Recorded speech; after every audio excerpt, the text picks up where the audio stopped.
Hello there. Last night after the G7 meeting, Joe Biden made a statement of betrayal and put the US firmly first.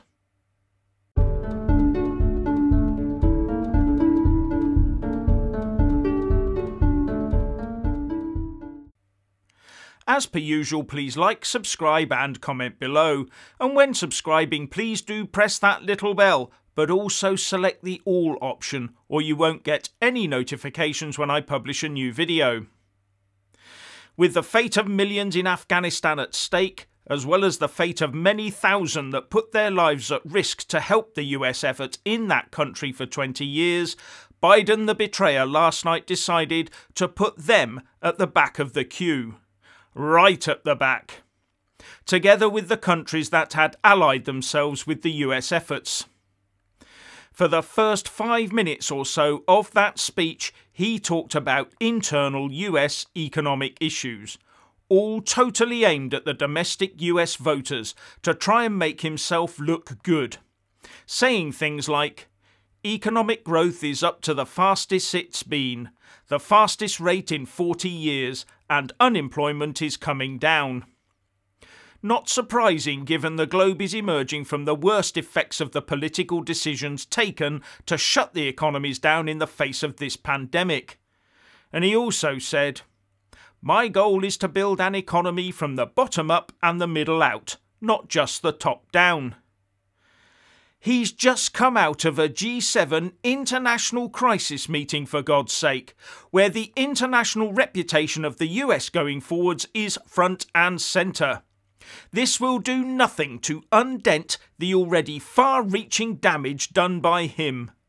And some commentators are calling this the gaslighting of the US voters.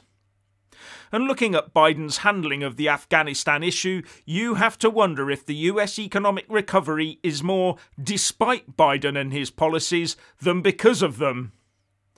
And when he eventually did get round to Afghanistan, he trotted out the numbers as if this rushed and chaotic evacuation forced by the ragtag Taliban was a military masterstroke.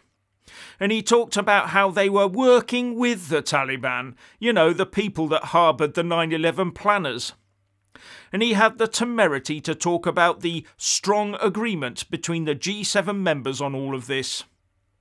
The only thing the other G7 leaders will be in strong agreement with, I reckon, will be deciding how to keep this disastrous Democrat Party president, Biden the betrayer, and his sidekick, complicit Kamala Harris, out of their hair in the future. Then, to give comfort to US citizens, Biden says, "We're conducting thorough security screening in the intermediate stops they're making for anyone who is not a US citizen or a lawful permanent resident of the United States. Anyone arriving in the United States will have undergone a background check."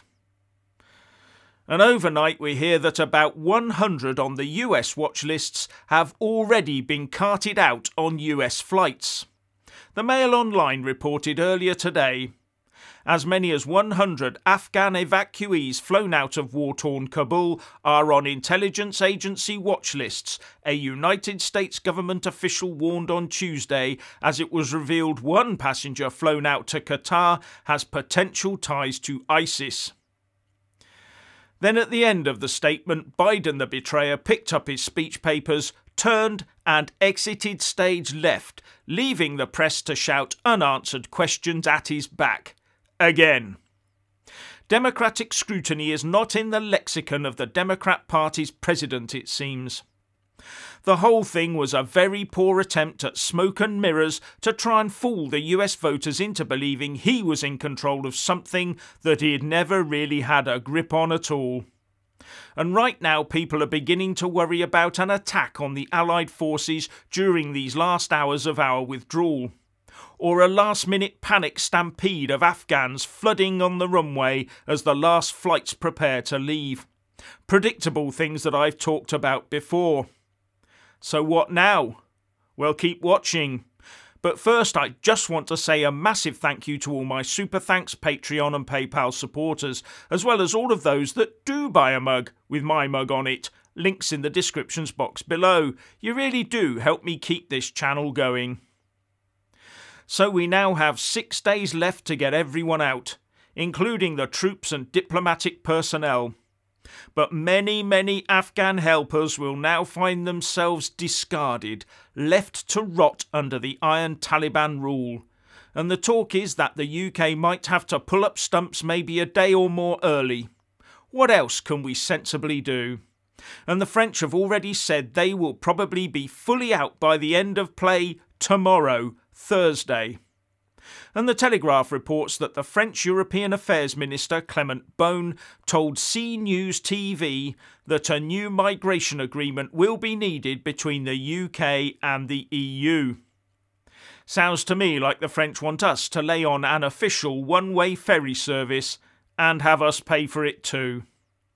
And if anyone has any doubt about Taliban intentions, the Mail is reporting an Australian man was beaten bloody at a Taliban checkpoint in Kabul today as he tried to reach the airport with his cousins, in defiance of Biden's order to let the Mercy flights continue unimpeded. The man posted footage of himself bleeding from a head wound as he was confronted by Taliban guards, with a source close to the family saying he has now been taken away by the Islamists and his fate and whereabouts are unknown.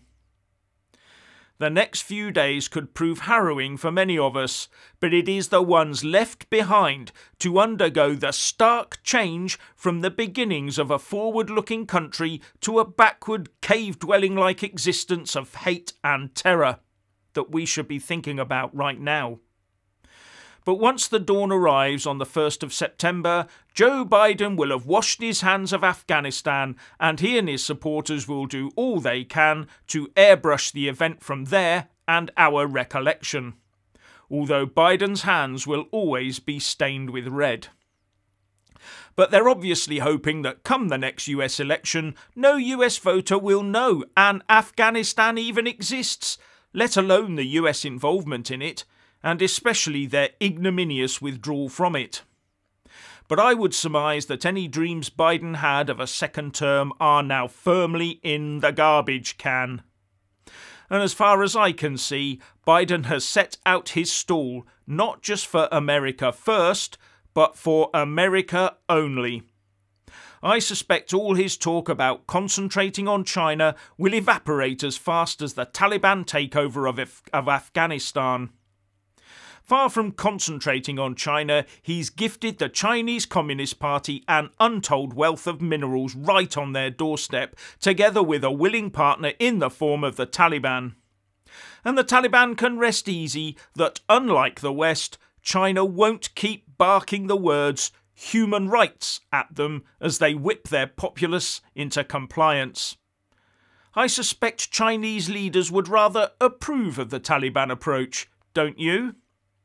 Were I a citizen of Taiwan right now, I would be feeling very uneasy and insecure. And it doesn't matter how far away and silent she stays at the moment, Kamala the complicit is in all of this just as deeply as her running mate is.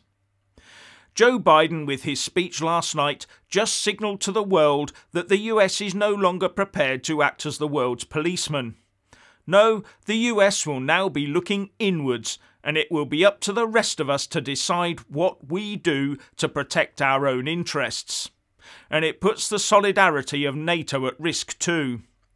And no, the European Union is not the way forward either. Because when Boris Johnson, Dominic Raab and Ben Wallace phoned around other allies for help to step up to the plate, none was forthcoming. And that's nothing to do with Brexit, because the EU 27 did not get together in a cohesive manner either. Now, as many have said, the world is now a much more dangerous place than it was just a few weeks ago. And all because Joe Biden completely cocked up the US withdrawal from Afghanistan. So what's your opinion on Biden the betrayer and Kamala the complicit? Please like and comment below.